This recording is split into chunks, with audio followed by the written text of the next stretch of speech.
عمو توني مرق وعم بعايدوا بالعيد. حبيت اعزمه على فنجان قهوة وسمعكن لهجة شو؟ من وين؟ برحة اليوم قضاء بشرة. فرح اليوم قضاء بشر. اسمعوا بشرة سمعتها؟ اسمعوا شو بعضه. لك يا انت ليش وين كنت بايام وقت كان في موروج؟ موروج. موروج يرسموا القمح على البيت، وين كنت انت؟ كنت بعد ما خلقت. ما خلقتك انت، بدك تلحقي على الموسم كله ويجيبوا المدفية. شو؟ المدفية شو المدلية؟ هاي بيعملوا فيها القمح والتبن على البيدور.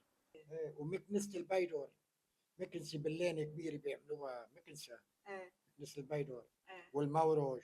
وهودي مش بده واحد يشرح لك، بدك 4 سنين 5 سنين شرح ما بتخلص فيهم.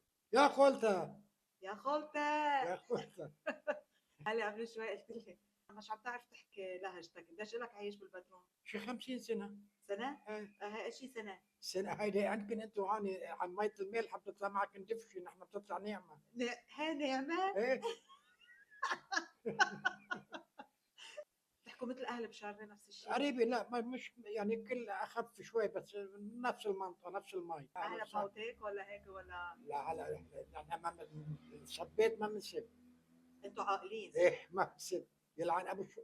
لا ما فينا نحكي يعني مثل ما بيحكوا.